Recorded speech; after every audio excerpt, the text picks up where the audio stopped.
Our solar system is a symphony in which planets and moons play to each other's tunes, with the huge star, our Sun, in the middle, acting as the show's conductor. And like any symphony, this would come to an end one day. But an end to the solar system would also mean an end to mankind.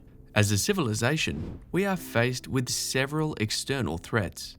Are we prepared to save ourselves? Or at the very least, flee our home planet if something terrible happens? Do we really need a spaceship to take on that escape journey? In today's video, we'll try to answer these questions. Welcome to Science Today, where we present to you the latest news and research within science and technology. Our sun would go on to burn for about 5 more billion years. After that, it runs out of hydrogen and starts to expand as a sign of its upcoming death. As it swells up, it engulfs Mercury and Venus, with Earth next on the line. Even if we were to escape the sun's warm hug by chance, it would already be close enough to destroy any chances of life on this planet. Once the expansion stops, the sun would eject all its masses in a series of bursts, which ends up as a planetary nebula, leaving the sun's core out open. If this is one way to die, we have another option in the form of WR104. WR104 is a Wolf-Rayet star system which is close to its end. When these stars go off, they would emit a narrow beam of high-energy gamma rays. Though they are far away from us at a distance of 5,200 to 7,500 light-years, the gamma rays they emit are capable of traveling all the way to us. To point out the fact that some studies have shown its tilt facing towards us, we are very likely to be the recipient of its bursts. Such high-intensity gamma rays would wash away all possibilities of life on our planet, including the ozone layer. A recent study, published in the International Journal of Astrobiology, speculates that extraterrestrial civilizations may not require spaceships to survive such planetary disasters. Rather, it discusses a possibility where the extraterrestrial civilizations may have turned planets into their spaceships. A spaceship requires fuel, maintenance, and construction that is strong enough to withstand space travel. We can get rid of all these constraints if our ship is nothing but a floating piece of humongous rock. But how could we use a planet for escaping catastrophes? The author proposes 4 ways to do this. The first one among them is using rogue planets that pass by the home of extraterrestrial civilizations. We often think of planets as a spherical mass that orbits a star in a system. But some planets aren't associated with any star system and float freely in space like a meteor with no fixed orbit. They are either thrown away from a star system or formed outside of it by accretion. But what's the likelihood that we will come across one? According to a study, our galaxy could be hosting as many as 50 billion rogue planets, but only a few have been discovered so far.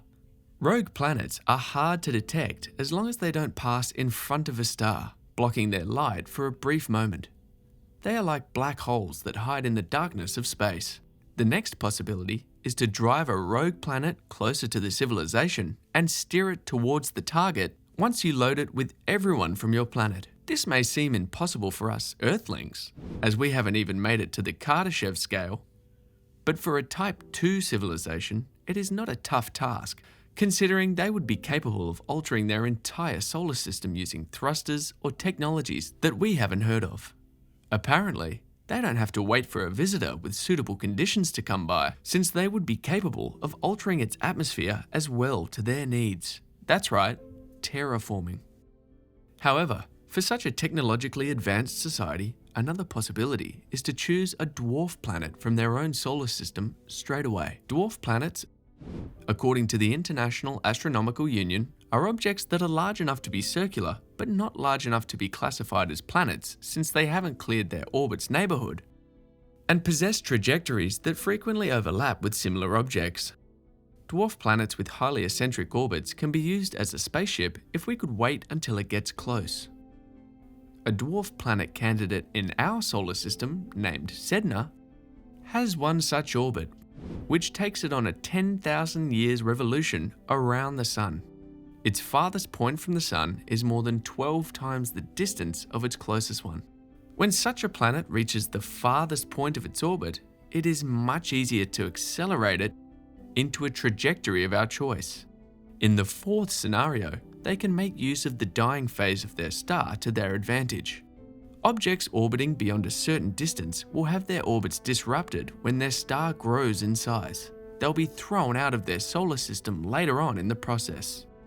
If a civilization can predict the precise moment when this will occur, they can use that object to flee their dying star.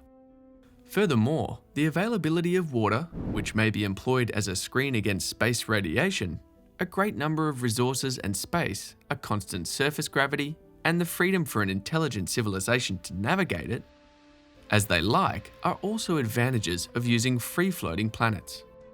But there are also some cons to this. Rogue planets like these don't retain water over a long period due to the production of heat in their core. Also, compared to planetary systems, they provide very few resources to use across generations. Hence, these floating planets can be utilized only as temporary vessels for travel, and not as permanent settlements. When we are yet to find evidence of microbial life on other planets, the chances that we'll soon come across such advanced intelligent life forms are very poor. In case there exists one, we might be able to find their artifacts or techno signatures using our instruments. Like biosignatures that indicate the presence of life, techno signatures are unique signals that are produced likely as a result of activity that involves technology. For example, if an alien species were to look at the Earth with the right devices, they could pick up the presence of gases like CFC and nitrogen dioxide, which are produced as emissions from our technology usage. Similarly, solar sails would produce cyclotron radiation, communication establishments may emit electromagnetic waves, and uneven distribution of infrared radiation could be a sign of waste heat generated by a civilization on certain parts of the planet. The presence of an atmosphere is a kind of techno-signature as well, if what we are looking for is a civilization capable of terraforming the planets. Still, there are also chances of misdetection, as some of these signals could be produced due to various other reasons we may not yet know. Well, all these stunts can be pulled out by a civilization for which building Dyson spheres are a piece of cake. But, without a question, we humans are a long way from achieving such a feat. If we manage to meet up with such advanced life forms in the future, we might be able to ask them to lend us some of their hi-fi toys. What are your thoughts on taking an interstellar ride on the back of a planet? Let us know in the comments. Before you go, click on the bell icon and give us a like if possible. And thank you for watching.